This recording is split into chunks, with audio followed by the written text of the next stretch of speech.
Wholehearted.org apresenta The Power of Connection, o poder da conexão, que aqui eu traduzo em áudio em português. Este episódio é um de uma série de 8, Cura de Trauma e Vício com Dr. Gabor Maté, disponível exclusivamente em wholehearted.org. Dr. Maté é médico de renome mundial, especialista em desenvolvimento humano e autor de best-sellers conhecido não apenas por suas descobertas inovadoras sobre saúde e doença, mas também por sua capacidade de explicar tais descobertas de maneiras surpreendentemente simples e digeríveis. Então, com vocês, o poder da conexão e o mito do normal. Dr. Gabor Maté, tradução em áudio português. Abre aspas. Bem, olá, obrigado por virem, espero que todos me ouçam. Sou muito grato, em primeiro lugar, à AJ que organizou esse evento com o wholehearted.org e lhes digo, há uma profunda arrogância em mim. Sempre pensei que o mundo devia prestar atenção ao que tenho a dizer, por um lado. E pelo outro lado, fico espantado que alguém o faça. O que é meio que mostra que diferentes qualidades podem coexistir em nós ao mesmo tempo. Temos diferentes partes. Estou certamente numa posição afortunada agora, onde posso dizer o que penso. E as pessoas realmente vêm ouvir. E pensando no que ia dizer hoje à noite, quando olhamos o estado do mundo, há muitas perguntas feitas hoje em dia. A maioria sobre como consertar este ou aquele problema. Neste momento, nos Estados Unidos, a cada 3 semanas, há o equivalente de um 11 de setembro acontecendo, em termos do número de pessoas morrendo de overdoses. Aonde está o alarme correspondente? Aonde está a correspondente mobilização de recursos? Aonde está o senso de crise nacional? E as pessoas correm por aí dizendo, o que faremos, o que faremos, o que faremos? E a resposta norte-americana para quase tudo é como consertar. No meu primeiro livro sobre DDA hiperativo, que escrevi depois de ser diagnosticado eu mesmo, o título era Mentes Dispersas, um novo olhar nas origens e cura do distúrbio de déficit de atenção. Um novo olhar.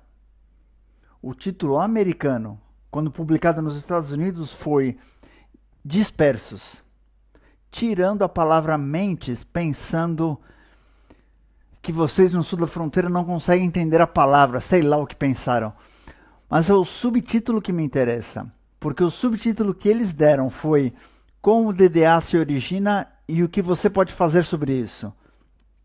E é esse o que fazer.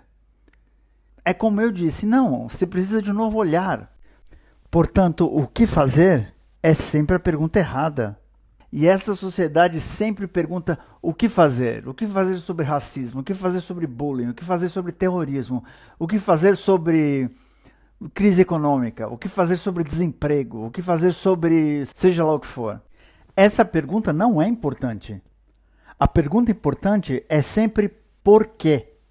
Por que algo ocorre? O que na verdade está acontecendo? E sem fazer essas perguntas, sem pausar, sem olhar, ver o que dá origem a qualquer fenômeno específico, nós nunca chegaremos às respostas certas. O grande porquê veio a mim quando eu li um livro, quando eu tinha 11 anos, e nós somos judeus, nós crescemos na Hungria. Alguns conhecem minha história, meus avós foram mortos em Auschwitz, e minha mãe, eu e meu pai mal sobrevivemos à guerra. Eu era bebê. E não sabia muito dessa história. Sabia que tinha acontecido, mas não sabia nada sobre o pano de fundo. Agora, na estante da casa dos meus pais, bem no alto, fora do meu alcance, tinha um livro chamado A Escória da Suástica, escrito por um funcionário público britânico, que mais tarde se tornou Lorde na Casa Britânica de Lordes e serviu como investigador ou promotor em Nuremberg depois da guerra. E esse livro, escrito nos anos 50, foi o primeiro a esboçar em detalhes a extensão e depravação dos crimes nazistas. E aos 11 anos, a minha cabeça literalmente começou a girar. A pergunta de por quê? Como isso é possível? ocorria a mim dia após dia, após dia, após dia, voltando à minha adolescência. A questão de porquê. E agora, quando olho o mundo hoje, do ponto de vista de médico, do ponto de vista de saúde, o que vemos? Bem, nós vemos uma sociedade, não só na América do Norte, mas conforme a globalização expandiu seu alcance ao redor do mundo, nós vemos taxas crescentes de certas doenças, doenças mentais como DDA, hiperativo, que não costumava existir em certos países, agora tem problema com isso. Doenças autoimunes, como doença inflamatória intestinal, que não existiam em certas sociedades, agora existem nessas sociedades. Se olharmos a América do Norte, a taxa de esclerose múltipla nos anos 30 ou 40, a proporção de gênero era de uma mulher para cada um homem. Agora, a proporção é de 3,5 mulheres para cada um homem que tem esclerose múltipla. Se olharmos algo como asma, que cresce entre as crianças, um estudo nos Estados Unidos no ano passado mostrou que quanto mais episódios de racismo uma mulher negra americana passa, maior é seu risco de ter asma. Nós sabemos há muito tempo que quanto mais estressados os pais são, maior a chance da criança ter asma. Na América do Norte, milhões de crianças tomam medicação agora para depressão, ansiedade, DDA, hiperativo, e mais crianças são medicadas o tempo todo. Se olharmos algo como o espectro de autismo, agora ele é diagnosticado 40 vezes mais frequentemente do que 30 ou 40 anos atrás. Ansiedade é agora o diagnóstico que cresce mais rápido entre jovens na América do Norte. A explicação médica de praxe a esses fenômenos simplesmente não explica, porque a medicina, em maior parte, enxerga esses problemas simplesmente como problemas biológicos. Ela vê esclerose múltipla como doença do sistema nervoso, vê inflamação intestinal como doença do intestino, DDA, depressão, ansiedade, vício como problemas do cérebro. E, em maior parte, preferimos depender de explicações genéticas, que são genes que causam essas coisas. Ou se não são genes, não sabemos o que causa.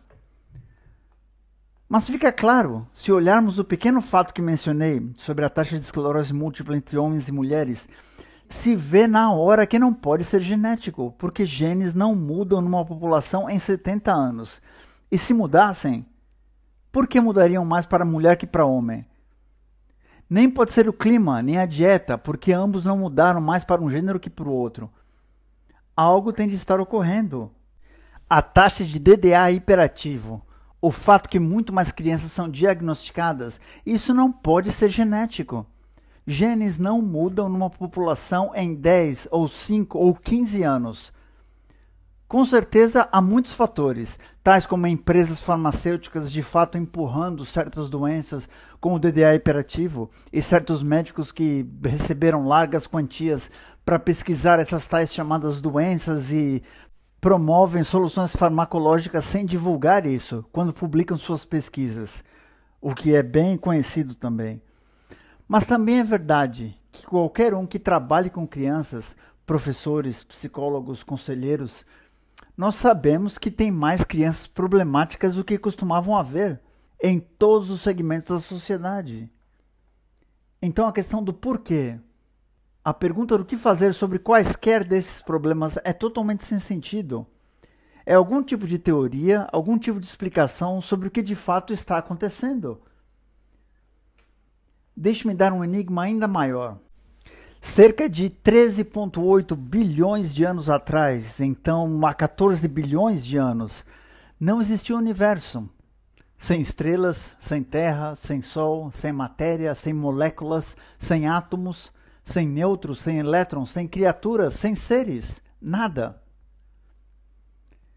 Então isso começa a se expandir. Então se concebe o universo.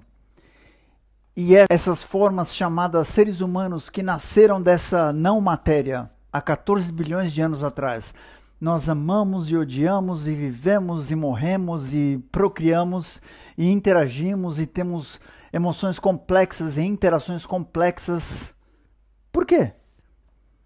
O que torna isso possível? O que define?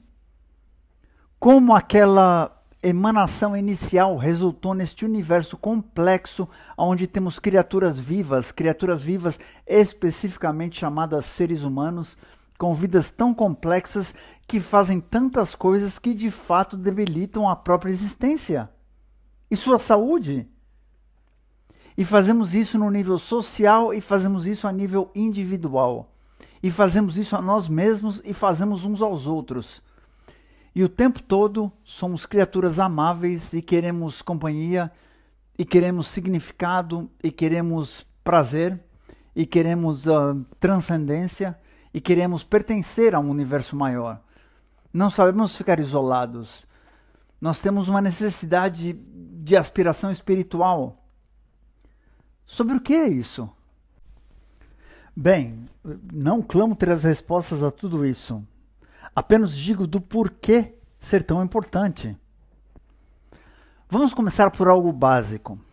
Se você tem um monte de plantas crescendo num jardim e as plantas não se desenvolvessem como deveriam, se começassem a se comportar ou se manifestar de maneiras que fossem patológicas, que não promovessem seu crescimento, que não garantissem que tivessem a maior longevidade possível, que atrofiasse seu desenvolvimento de alguma forma. Se você fosse jardineiro, o que você faria? Bem, você teria de perguntar qual é a natureza dessas plantas e quais condições a natureza da planta exige para desenvolvimento saudável.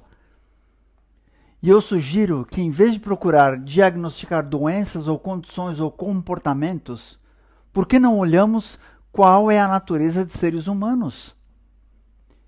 E quais condições são necessárias ao desenvolvimento saudável do ser humano? E o que acontece quando essas condições saudáveis não são atendidas? Então, em outras palavras, em vez de ver o comportamento humano como algo inerentemente patológico ou saudável, por que não olhamos isso como resultado de circunstâncias? Assim como faríamos no desenvolvimento ou mau desenvolvimento de uma planta ou animal.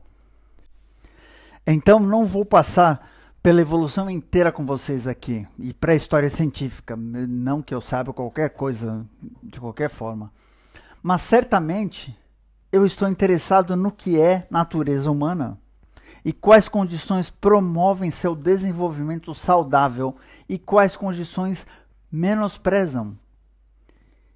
E é do ponto de vista de como uma cultura atende às necessidades de seres humanos e como ela promove desenvolvimento saudável ou insalubre que temos de julgar qualquer sociedade.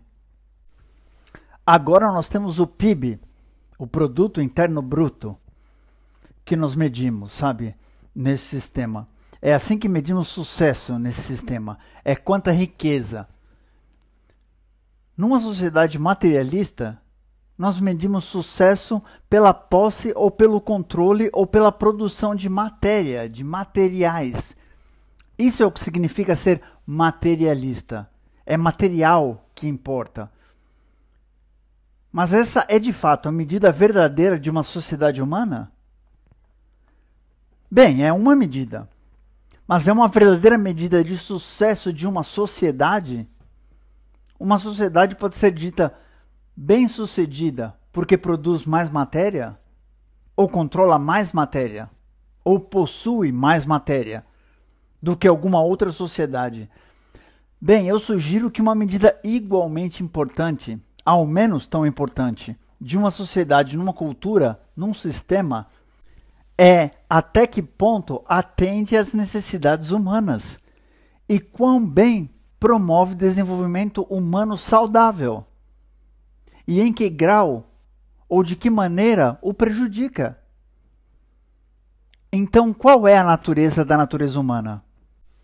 Bem, novamente, nesse sistema, acredita-se e frequentemente é ensinado que a natureza humana é essencialmente egoísta, individualista, agressiva e competitiva. E essa é a natureza humana. Então, quando alguém se comporta assim, você diz, bem, o que fazer? É a natureza humana. Mas eu acredito que falar assim é cometer um erro bem elementar, que é tomar esta sociedade como o padrão do que seres humanos devam ser. É verdade que somos ensinados a nos comportar assim. De fato, não só somos ensinados a nos comportar assim, as pessoas mais bem-sucedidas nessa sociedade se comportam dessa maneira.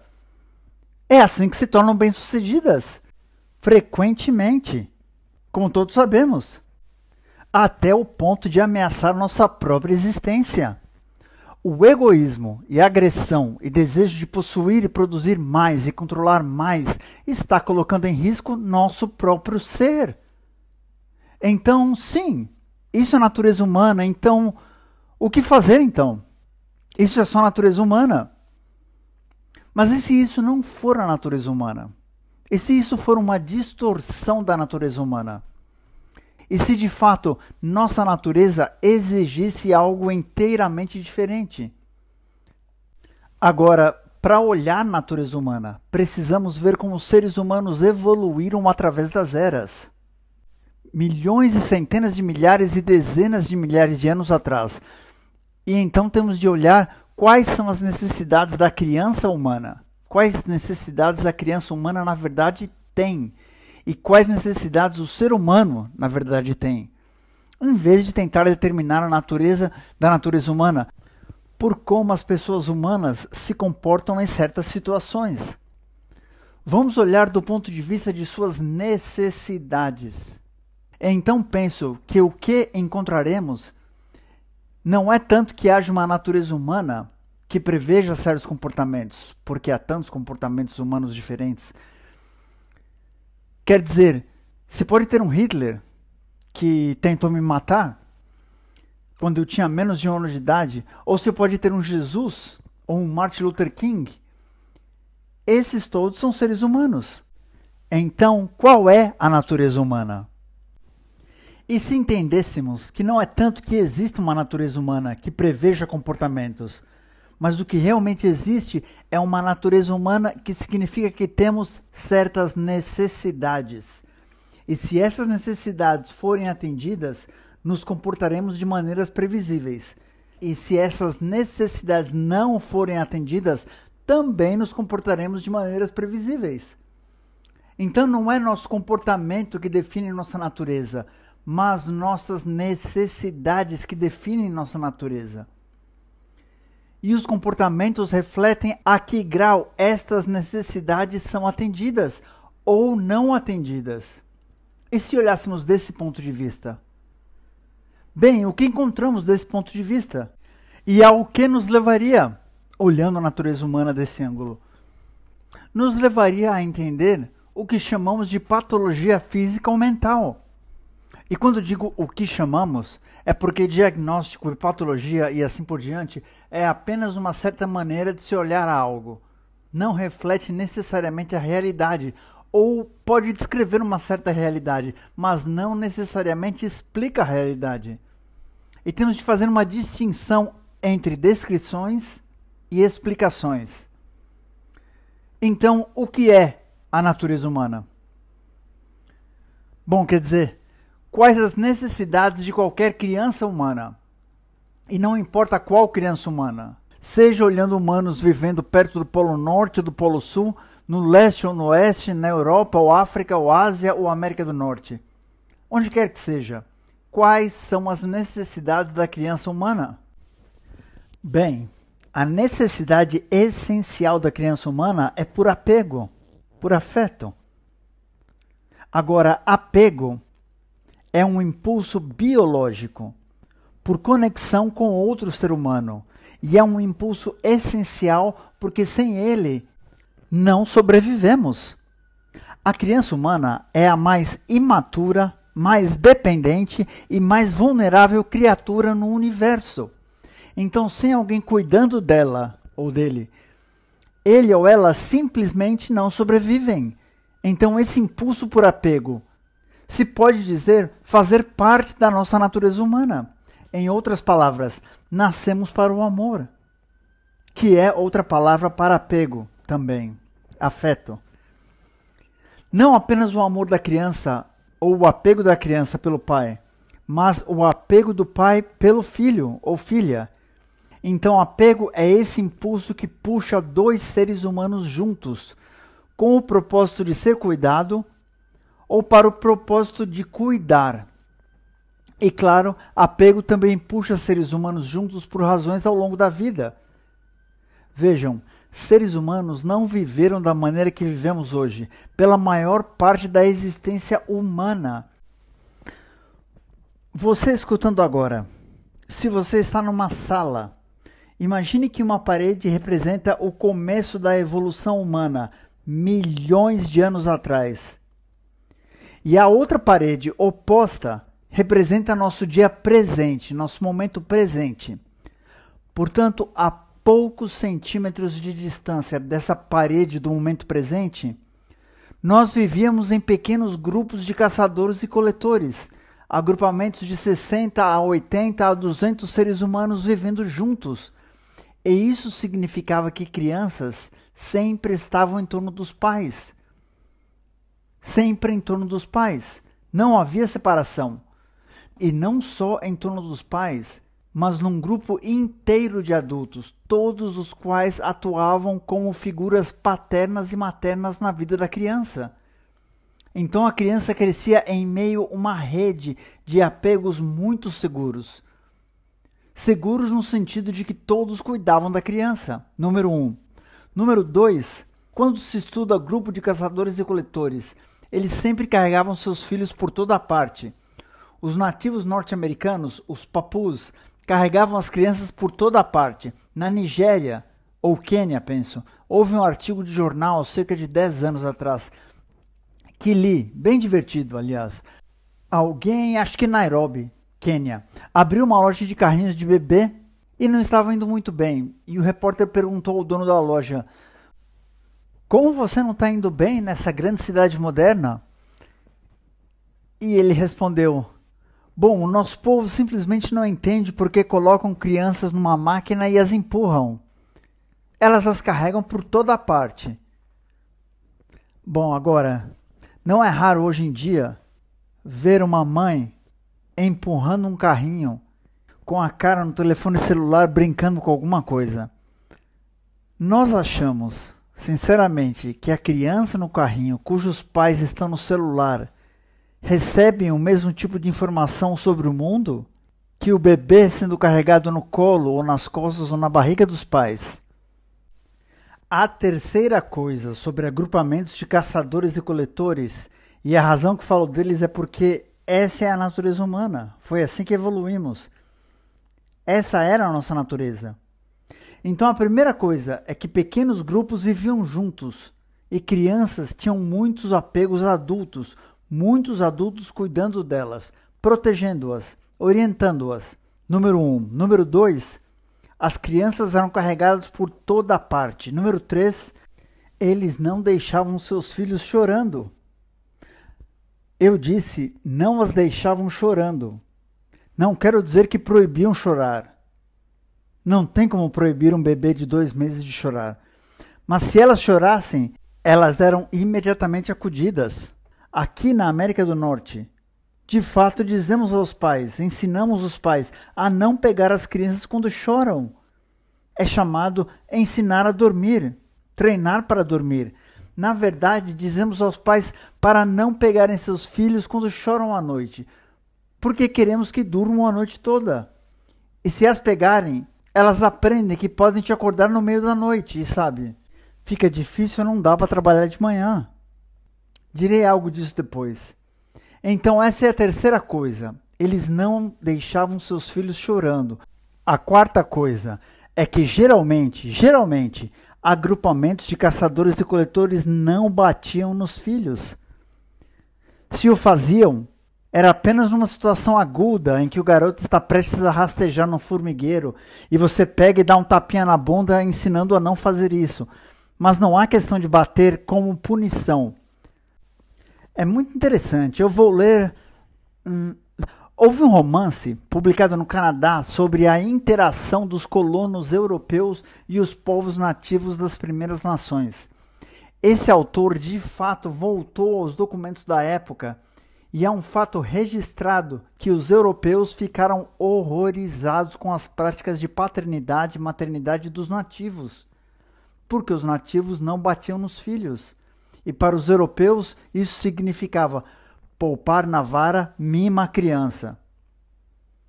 Então, neste romance em específico, tem um jesuíta que escreve a seus superiores na França e ele diz sobre os nativos, les sauvages, ou selvagens, abre aspas, crianças e cachorros correm descuidadosamente, rolando na terra um com os outros. Se há algo com que nunca me acostumarei, é a incapacidade dos selvagens de castigar seus filhos. Em todos os meus anos, nunca vi um adulto sequer levantar a mão com raiva em direção a uma criança. Na verdade, esse deve ser um dos primeiros comportamentos que vós deveis tentar modificar. Fecha aspas. Caraca. Portanto, os europeus ficaram chocados com o fato de que essa gente não batia nos filhos. Portanto, múltiplos apegos adultos, estar com adultos fisicamente o tempo todo, não apanhar e não ser permitido chorar. Agora, por que uma criança chora? Ainda falo de natureza humana aqui e o que acontece a ela. Por que uma criança chora? Bem, a criança não tem outra maneira de pedir ajuda a não ser chorar. Então chorar é um sinal de angústia. E quando a angústia acaba? Ficamos angustiados quando nossas necessidades não são atendidas. Então, se com fome, o bebê chora. Se desconfortável porque a fralda está suja e molhada, eles choram. Se precisarem de contato de apego, eles choram. Quando as necessidades são atendidas, a criança se acalma, fica aliviada e seu sistema nervoso relaxa.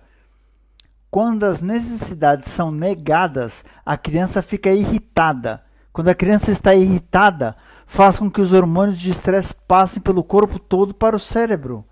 Hormônios de estresse, como cortisol e adrenalina, especificamente cortisol interfere no desenvolvimento saudável do cérebro. Quando não acudimos nossos filhos, estamos interferindo em seu desenvolvimento cerebral. Não precisa dizer isso aos índios, mas em nossa sociedade moderna, se tem que ensinar isso. E as pessoas dizem, ai meu Deus, sério? Não foi isso que meu médico me disse? Me disseram, como médico eu costumava dizer isso às pessoas, os mesmos absurdos. Não as pegue, deixe-as chorar durante a noite. Então o que digo é que, do próprio início, nessa sociedade, negamos às pessoas as necessidades essenciais de desenvolvimento saudável, desde o início em si. E nem disse nada sobre como medicalizamos parto, e as pessoas nem mais fazem parto natural. Isso em si é um problema. E então vivemos numa sociedade muito estressada. Portanto, os pais estão estressados. E quando os pais ficam estressados, os filhos ficam estressados. É simples assim. Porque crianças não têm autorregulação. Portanto, se você estiver estressado como adulto, se você for maduro bastante, você pode se regular, você pode respirar um pouco, pode se acalmar, pode dizer, bom, vamos devagar, me deixa pensar nisso, deixa me lidar com isso. O bebê não tem como fazer isso. Bebês não têm autorregulação nenhuma. A única maneira do bebê poder se regular internamente... Bom, você sabe como é quando você está nervoso. Seu coração fica acelerado, a pressão sobe, o sistema nervoso em chamas, o intestino talvez agitado ou até para, os músculos ficam tensos, tudo sobre você muda. É o mesmo com o bebê, exceto que o bebê não tem capacidade de se regular. O cérebro do bebê requer o funcionamento maduro do cérebro do adulto para se regular. Cito o Dr. Dan Siegel, psiquiatra da UCLA e especialista em desenvolvimento infantil. Abre aspas. De modo que o cérebro infantil exige o funcionamento maduro do cérebro do adulto para regular a si mesmo. Fecha aspas. Mas e se o cérebro do adulto não funciona com maturidade? Porque esse adulto nunca teve as condições certas de desenvolvimento saudável. Agora você tem um adulto imaturo regulando ou tentando regular o cérebro de um bebê imaturo. A autorregulação nunca se desenvolve.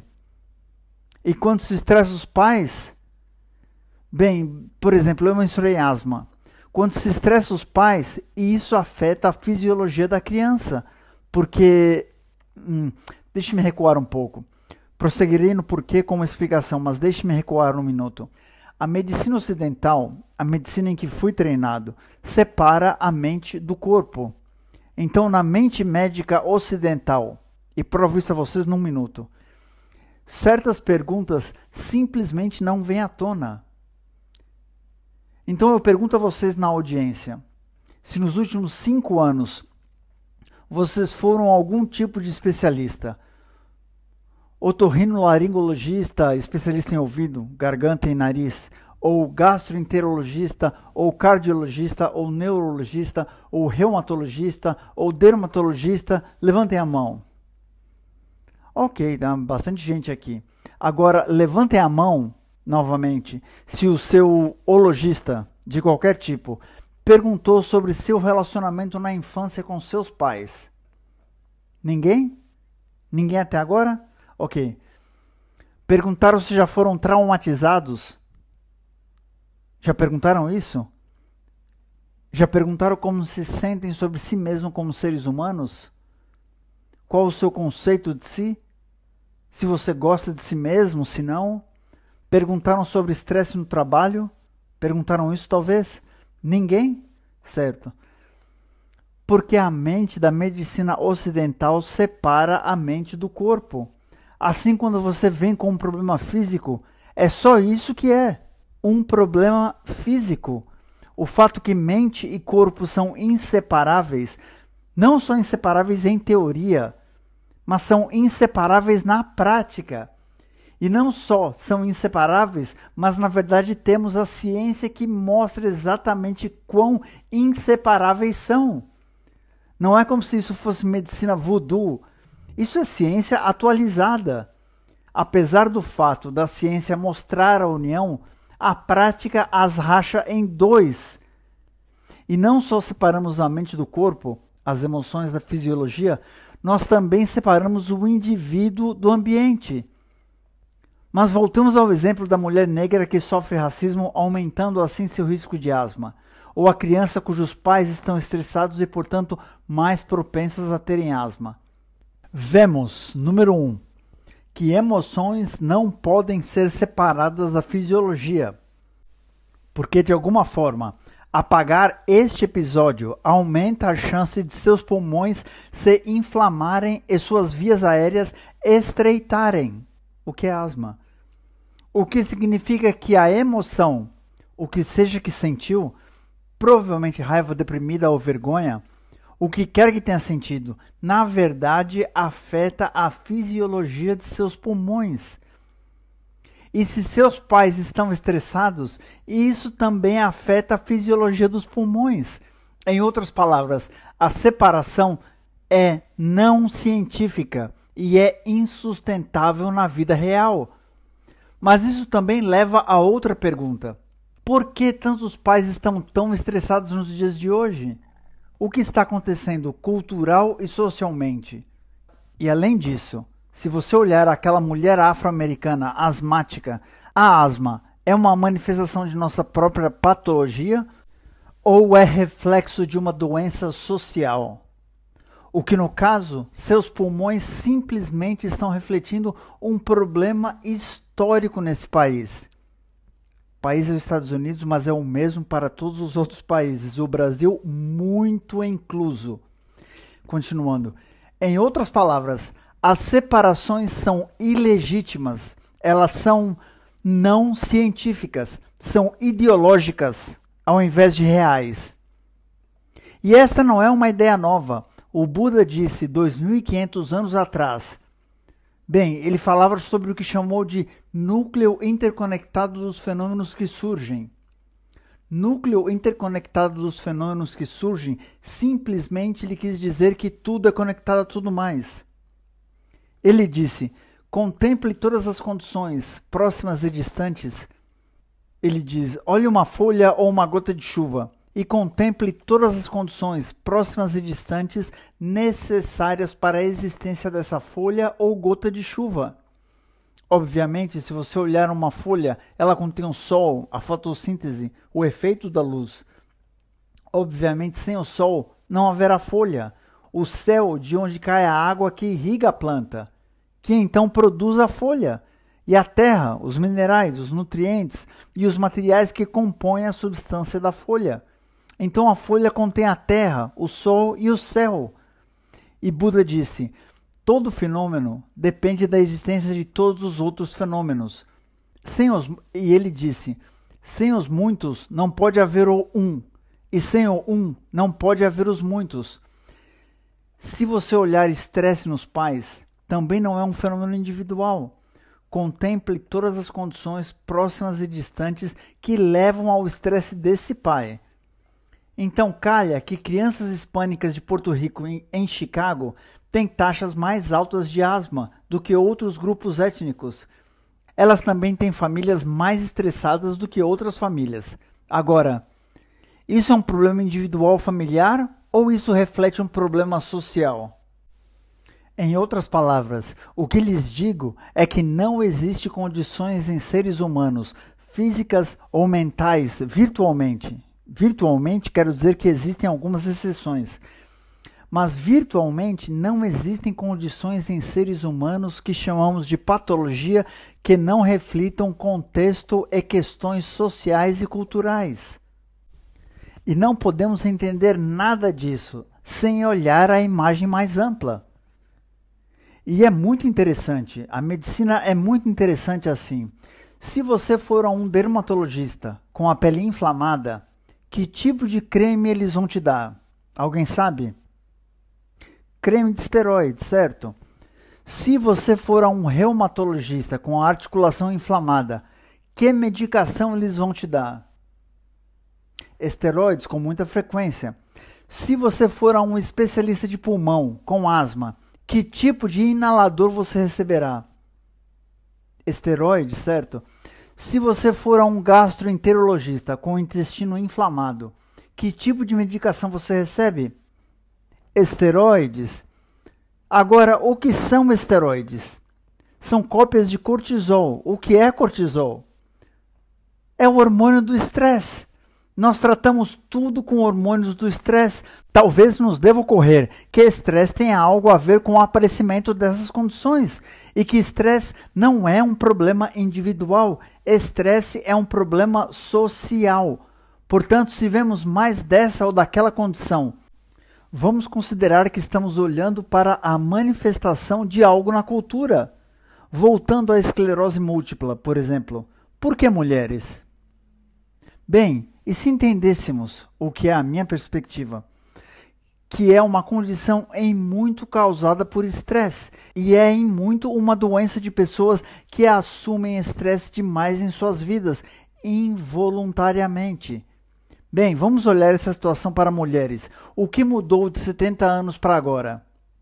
As mulheres sempre tiveram o papel de serem aquelas que absorvem os estresses, problemas com suas famílias, incluindo seus esposos.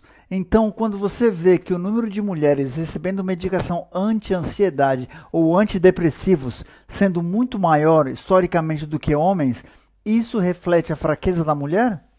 Ou realmente reflete o fato que a mulher está absorvendo o estresse de ambas pessoas no relacionamento, muitas vezes? Porque esse é seu papel cultural. E absorvendo de toda a sua família, a propósito. Bom, isso não mudou, ainda é o caso. Mas além disso, as mulheres agora precisam ou escolher, ou ter que escolher, em muitos casos, desempenhar um papel econômico também. Tem de ter uma carreira ou emprego e por aí afora. O que não seria problema e até benéfico se o outro papel fosse compartilhado igualmente, mas não é. Mulheres, em maior parte, ainda têm o papel de absorver o estresse de suas famílias mais amplas. E há mais estresse do que costumava haver, porque há menos conexão. O Dr. Stephen Porges, que fez trabalho brilhante no sistema nervoso. Ele aponta que segurança não é questão de falta de ameaça. Segurança é a presença de conexão. Agora, nessa sociedade, existe muito menos conexão do que costumava existir. Por todo tipo de razão que não tenho nem de entrar no assunto. Mas quer dizer, é óbvio. E se leram o meu livro sobre vício, sabem que tem uma loja específica em Vancouver, a minha cidade, onde eu ia comprar música clássica de forma bem viciada. E é uma loja linda. Não, é realmente uma loja linda. Magníficos grandes tetos altos e os funcionários são tão musicalmente conhecedores e amigáveis. Tamanha ótima atmosfera lá. Tem todos os tipos de gravações de décadas atrás que você pode obter quase que qualquer coisa já gravada. E sim, eu gastei muito dinheiro lá e de uma forma muito viciada, mas isso não é culpa da loja. E essa loja está fechando agora. A notícia saiu uma semana atrás. É a penúltima loja de música clássica no Canadá. Acho que não tem mais nenhuma nos Estados Unidos. Porque online e tecnologia digital as tiraram do negócio, as chutaram fora. Agora, o que isso significa? Significa que a pessoa que quer comprar música agora não vai mais a uma loja, não conversa mais com um ser humano, não está no ambiente humano. Elas se sentam no isolamento da casa e apertam botões numa máquina. Existe cada vez menos conexão. Então o que estou dizendo é, mulheres com esclerose múltipla, seus papéis dobraram, mas há menos conexão, então tem mais estresse. Sabe quando você está... Bom, se eu te estressasse agora, por exemplo, seria uma questão muito diferente se você estivesse sozinha, com ninguém para compartilhar, com ninguém para desabafar. Que se um amigo seu ao lado dissesse, ei, como você se sente? Assim que te perguntam como você se sente, seu nível de estresse cai. Então a falta de conexão leva a aumento de estresse. E houve um estudo australiano muito interessante que observaram várias mulheres com nódulos suspeitos de câncer de mama. Então tiveram que fazer biópsias. E eles submeteram as mulheres a um questionário psicológico antes que os resultados voltassem. E após os resultados voltarem, descobriu-se que, se a mulher estivesse emocionalmente isolada, isso em si não aumentava o risco do nódulo ser cancerígeno. Da mesma forma, se uma mulher estivesse estressada, isso por si só não aumentava a chance do nódulo ser cancerígeno. Mas se a mulher estivesse estressada e emocionalmente isolada, o risco do nódulo ser cancerígeno era 9 vezes maior que a média. 9 vezes maior que a média. E os médicos e cientistas que fizeram o estudo, claro, não conseguiam entender isso. Porque como 0 mais 0 soma 9, como 0 mais 0 é igual a 9, 0 efeito igual a 9, o quê? Mas para voltar ao nosso exemplo aqui, se você, meu amigo, estivesse estressado agora, que significa níveis mais altos de hormônio do estresse em seu corpo, cortisol e adrenalina, mas se seu amigo ao lado dissesse, ei, como você se sente? Quer falar a respeito? Seu estresse cai diretamente. Mas se estiver emocionalmente isolado e estressado, seu nível de cortisol permanecerá alto por um longo tempo. E cortisol suprime o sistema imunológico, o que significa que tumor é mais provável de se desenvolver, de ocorrer. O que significa que câncer não é doença do indivíduo. O desenvolvimento de câncer no indivíduo reflete uma história de vida, de relacionamentos com família, com cultura e com sociedade. O que então pode explicar, por exemplo, por que, se você olhar novamente americanos negros têm mais chance de ter câncer de próstata e mais chance de morrer dele, e não por falta de assistência médica. e mulheres negras são mais propensas a morrer de câncer de mama, mesmo que tenham acesso a bons cuidados médicos. Mas por que isso? Bem, talvez haja algo sobre ser uma minoria nessa cultura em específico que é tão estressante que perturba o sistema imunológico. Então, é um problema individual novamente ou um problema social? Também é verdade que em algumas altas áreas econômicas favorecidas, acho que no condado de Marin, aqui, por exemplo, nos Estados Unidos, entre as mulheres brancas mais ricas, há uma alta incidência de câncer de mama. Talvez elas estejam muito estressadas de modo diferente e talvez estejam isoladas emocionalmente. Talvez seja isso que cause. Então o que digo é, não se pode separar a mente do corpo e não se pode separar o indivíduo do ambiente. É a única maneira de olhar seres humanos. É o que alguém uma vez chamou, 41 anos atrás, um médico americano, chamava pelo que descreveu como uma visão biopsicossocial de seres humanos. Que é dizer que a biologia não pode ser separada da psicologia e a psicologia não pode ser separada do ambiente social. E penso que se seguirmos as práticas medicinais tradicionais, daremos um passo adiante e diremos biopsicossocial espiritual. Espiritual porque também temos necessidades espirituais, eu afirmo. Eu não sou uma pessoa religiosa, em forma alguma. Nunca fui. Por espiritual não quero dizer crença em Deus. Embora, se é isso que é a você, tudo bem. Mas um senso de conexão a algo maior do que nós. E alguns médicos americanos, alguns anos atrás, publicaram um artigo em que clamavam pelo que chamam de ponto de vista biopsicossocial ecológico, aonde também olhamos a ecologia com qual interagimos. E isso é óbvio porque, novamente, se olharmos mulheres que vivem em bairros mais arruinados, onde há mais poluição no ar, quando grávidas, seus filhos são mais propensos a problemas de aprendizagem e de comportamento e assim por diante, relacionados ao grau de poluição que elas inalaram enquanto estavam grávidas. Agora, se olharmos seres humanos deste ponto de vista de necessidades humanas, que é por conexão, e essa conexão é necessária não apenas para a criação de filhos, mas também para a procriação, obviamente, também para a formação de grupo. E nós não evoluímos como indivíduos, não poderíamos ter evoluído como indivíduos. Se fôssemos indivíduos duros, não estaríamos aqui, é simples assim. Porque não teríamos sobrevivido milhões de anos de pressão evolutiva como indivíduos. Então o que chamamos de individualismo duro é exatamente o oposto da natureza humana, não a expressão dela. Além disso, nessa sociedade, fazemos uma enorme distinção entre individualidade e individualismo. Não existe nada mais previsível e estereotipado do que o individualista duro, o duro individualista. Ser um indivíduo, na verdade, significa não apenas fazer suas próprias coisas, significa ser capaz de manter a si mesmo, a sua individualidade, enquanto em interação com outros seres humanos.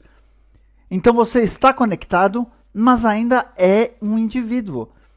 Isso que significa ser um indivíduo. Individualismo basicamente diz, eu não me importo com mais ninguém. Isso não é natureza humana. Então, se desse ponto de vista olharmos o aumento de doenças mentais, o que chamamos de patologia de saúde mental, o aumento em patologia da saúde física, isso apesar dos avanços da ciência médica que são imensos e de tirar o fôlego quando se trata de doenças agudas e doenças infecciosas, mas nos saímos muito mal com doenças crônicas, doenças autoimunes, câncer em maior parte, e nos saímos extraordinariamente mal em doenças mentais. Se olharmos o aumento ou intratabilidade dessas condições, então talvez o que falte não seja dedicação médica ou habilidade médica, mas uma perspectiva que que ligue os pontos, que conecte os pontos. E se nós conectarmos os pontos, então quando você for a um médico com sua asma, eles lhe perguntariam sobre os estresses em sua vida. Eles lhe perguntariam o que aconteceu com você na infância. Quão estressados seus pais estavam. E por que isso é importante? Porque não é o que aconteceu na infância que é o problema. É o que fizemos isso significar a nós mesmos, que é o problema. E o que carregamos sobre o que aconteceu dentro de nós. Houve um estudo, chegou no meu e-mail hoje, um novo estudo que mostrou que crianças que são estressadas ou abusadas quando crianças, como criaturas jovens, o estresse altera o funcionamento do sistema nervoso pela atividade do sistema imunológico, de modo tal a torná-las mais suscetíveis aos efeitos de cocaína. Esse é o último estudo. A mesma coisa foi mostrada em animais de laboratório. Que se você estressar camundongos bebês, isso altera seu sistema imunológico, que induz mudanças no sistema nervoso, que torna esse sistema nervoso mais suscetível aos efeitos de cocaína. Em outras palavras, eles ficam mais propensos a se tornarem viciados mais tarde. Então isso significa que quando você fosse ao médico, você seria perguntado sobre o que aconteceu a você na infância. E não apenas o que aconteceu com você na infância, mas como isso afeta você hoje. Deixe-me dar um exemplo. Eu tenho 74 anos agora. Quando eu era jovem e estúpido, aos 71 anos de idade, eu voltei para casa de uma viagem de palestras. Na verdade, estava na Filadélfia e voei para casa. Estava de bom humor, a linha aérea me subiu para a primeira classe, dei uma boa palestra, que cara legal e toda aquela coisa.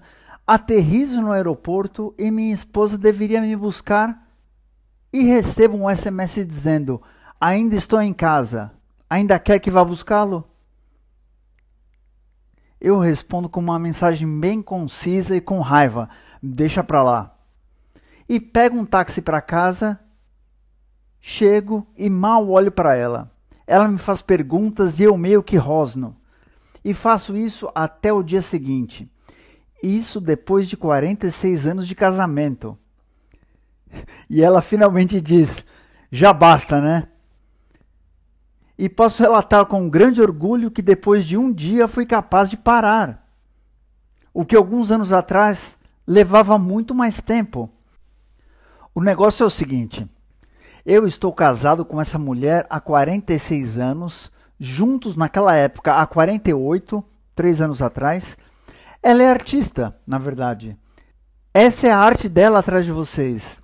Essas são duas de suas pinturas. E quando ela está no estúdio, se alguém aqui faz arte, o artista esquece que existe tempo, ou que tem um marido. Eu só estou ciente disso há 4 décadas e meia. Então, sobre o que eu estou irritado? Alguém faz ideia do que realmente acontecia?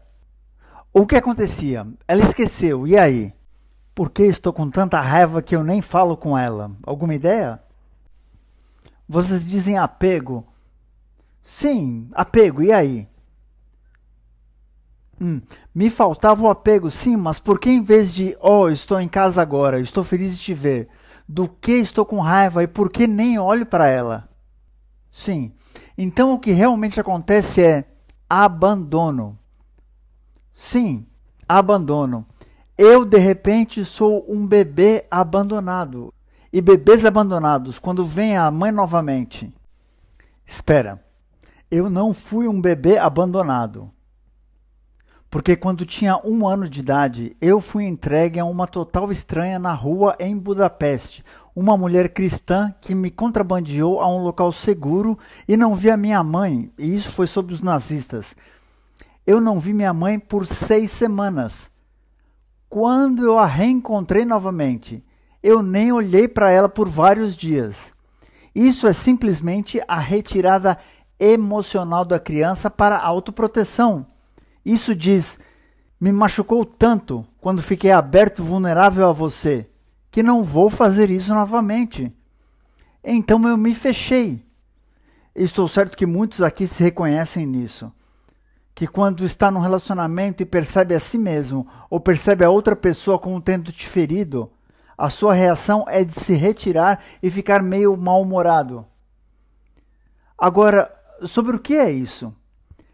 Essa é a reação de um bebê, que é uma maneira deles se protegerem, não se abrindo novamente.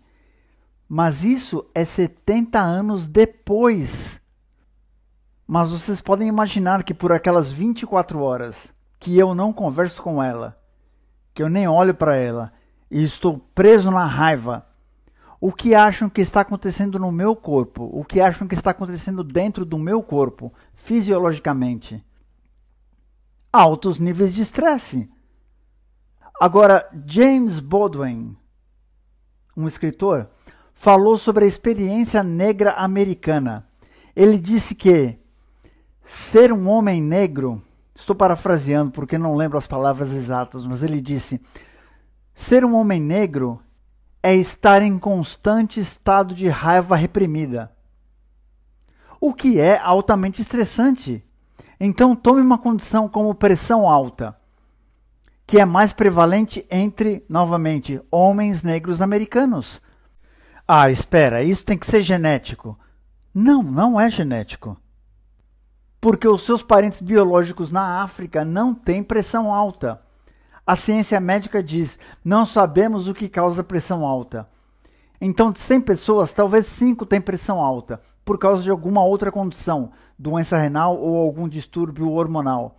Mas 95 têm o que chamamos de hipertensão essencial. Hipertensão é a palavra para pressão alta. Hipertensão essencial é, essencialmente, não sabemos o que diabos causa isso. É o que significa. Mas paremos um minuto. E se você dissesse a palavra hipertensão devagar? Hipertensão. Hipertensão. Talvez haja tensão demais na vida das pessoas e que afeta o sistema nervoso autônomo e estreita os vasos sanguíneos e que aumenta a pressão que o coração tem que bater para fazer o sangue fluir por essas artérias estreitadas agora. E talvez isso tenha a ver com condições econômicas, sociais, culturais e raciais nesse país e muitos outros países, a propósito. E sabe, a razão que trago o exemplo de grupos de minorias, como no Canadá, por exemplo, quando olhamos vício, aonde trabalhei na zona leste de Vancouver, que é uma área altamente viciada, mais de 30% das pessoas que vivem lá tem gente injetando, inalando, ingerindo todo tipo de droga por lá. E é mais dramático até mesmo que a área Tenderloin de São Francisco. Vocês já visitaram? E 30% das pessoas lá são canadenses aborígenes, índios canadenses, das primeiras nações, que compõem 4 ou 5% da população canadense geral, total. Porque eles têm muito mais chance de se viciarem que qualquer outra gente. E a razão de eu trazer esse exemplo não é porque há algo especial sobre esses grupos especificamente, mas que cultural e socialmente eles tiveram certas experiências que impuseram muito mais estresse sobre elas como grupo do que no resto da população como grupo.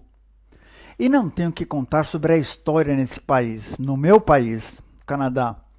Os povos aborígenas as crianças foram sequestradas de suas famílias por 100 anos. Foram sequestradas e forçadas a irem a escolas, onde foram abusadas física e sexualmente. E agora, quando retornam às suas comunidades, abuso sexual e físico é endêmico nessas comunidades. E assim é, portanto, com vícios e suicídios, e doenças mentais, e todo esse tipo de coisa. E o que quero dizer com esses exemplos específicos é apenas mostrar novamente que seres humanos são criaturas biopsicossociais, ecológicas, espirituais. E não se pode separar a doença do indivíduo da história, da trajetória familiar multigeracional e da cultura como é hoje. Tudo isso se concentra no indivíduo, em manifestações fisiológicas como problemas do sistema imunológico que afetam o sistema nervoso, que levam à suscetibilidade à cocaína, por exemplo. Como o câncer, que a pessoa estressada e isolada é menos capaz de montar uma defesa contra. Como doenças mentais que se desenvolvem originalmente, na verdade, como compensações. E, claro, contra estresse e trauma. Para dar um exemplo rápido. Depressão. Depressão é supostamente uma doença genética. Sério? O que significa deprimir algo? Significa empurrá-lo para baixo. Eu já fui tratado por depressão. Alguns aqui provavelmente também. O que é empurrado para baixo na depressão? Os seus sentimentos, as suas emoções. Agora, por que alguém empurraria abaixo os seus sentimentos? Porque eles são dolorosos demais, é demais para suportar.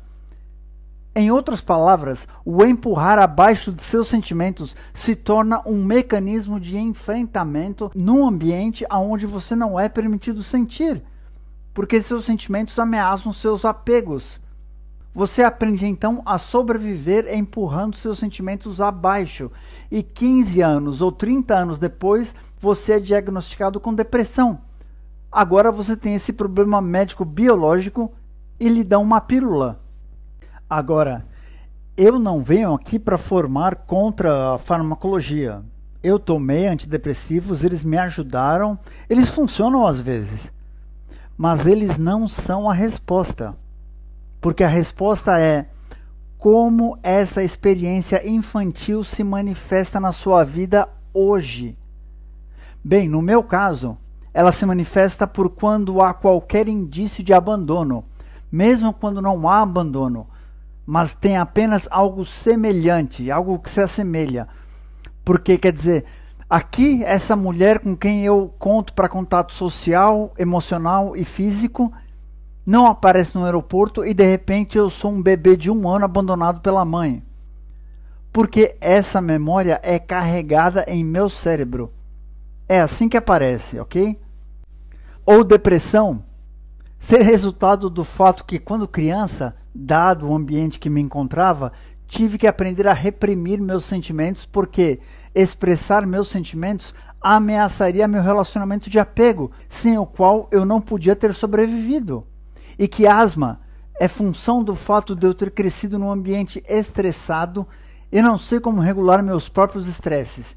E essa sociedade me impõe estresse se pertenço a determinado grupo. Ou a esclerose múltipla está lá porque aprendi, quer dizer, quando se olha doenças autoimunes, 80% das pessoas com doenças autoimunes são mulheres. Então voltamos para o bem, porque aprendi que tinha que tomar conta de todo mundo e ignorar minhas próprias necessidades, assumindo muito mais estresse do que podia lidar. Foi por isso que sobrevivi nessa cultura. Se você entender que todos esses estresses históricos, culturais, familiares impuseram certos comportamentos em você, uma certa visão de si mesmo, certos padrões de relacionamento emocional, agora você pode fazer algo a respeito. Agora não é mais há algo de errado comigo. É apenas que foi assim que me adaptei ao que aconteceu comigo e, portanto, tenho a capacidade agora, como ser humano consciente, de tomar consciência de tudo isso e de me transformar. E isso não é fácil. Não é tão fácil se transformar, porque, claro, essas adaptações de que falei são originalmente relacionadas à nossa sobrevivência como crianças pequenas. E por isso achamos que temos que ser assim. Não conhecemos nenhuma outra forma de ser, exceto que há algo nos dizendo que isso não está certo. Algo nos diz. Então queremos descobrir a verdade das coisas. E dessa perspectiva, quando as coisas dão errado, é possível vê-las como necessárias e como professores. Tem um professor que mora na Califórnia, que escreve, abre aspas, seus conflitos, todas as coisas difíceis, as situações problemáticas em sua vida Não são chance ou acaso. Na verdade, elas são suas. São especificamente suas, feitas especificamente a você por uma parte sua que lhe ama mais que qualquer outra coisa. A parte sua que lhe ama mais que qualquer coisa criou obstáculos para guiá-lo a si mesmo. Você não irá na direção certa, a menos que haja algo te espetando, dizendo, olhe, é por aqui. Essa parte de você que te ama tanto, não quer que você perca a chance. Ela irá a extremos para acordá-lo, ou fará sofrer muito se não ouvir. O que mais ela pode fazer? Esse é seu propósito. Fecha aspas.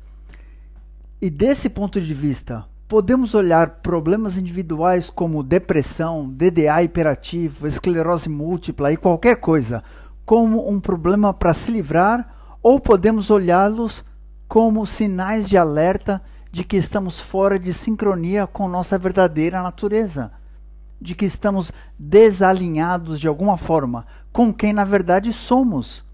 E esse algo em nós está tentando nos acordar. E podemos aplicar essa mesma perspectiva quando olhamos a sociedade. Talvez haja uma onda acontecendo, algo a nível social, econômico e político, para que possamos realmente perguntarmos-nos, bem, qual é a nossa verdadeira natureza? E que tipo de sociedade social e cultural teríamos se fôssemos verdadeiros à nossa verdadeira natureza? Que é a mesma pergunta que temos de nos fazer quando se trata de problemas individuais. E a conclusão é que, sim, existe uma natureza humana. E essa natureza humana foi feita para o amor e contato, foi feita para a conexão, feita para a proteção mútua, feita para a ajuda mútua. E quando criamos as pessoas e baseamos uma sociedade inteira em linhas que transgridem essas necessidades, obteremos exatamente o que temos hoje, que é uma sociedade cada vez mais em conflito, cada vez mais fraturada, cada vez mais desconectada, e aonde a patologia humana, apesar de todos os avanços da medicina, a patologia crônica humana está subindo. A medicina ocidental não reconhece que as patologias são manifestações de uma vida, que doenças não têm vida própria, que doenças expressam a vida do indivíduo. E se a vida do indivíduo for alterada, a doença também será em muitos e muitos e muitos casos. E mais além, seres humanos têm uma capacidade de cura nata. Há uma capacidade de cura em todos os seres vivos, vegetais ou animais. E junto às prodigiosas contribuições da medicina ocidental, podíamos fazer tão mais se realmente respeitássemos e evocássemos e encorajássemos a capacidade de cura dentro do indivíduo, que é em muito ligado ao surgimento do verdadeiro eu. Agora, para isso, você precisa da verdade, o que significa que realmente temos de olhar o que está rolando. E há tanta negação nessa sociedade.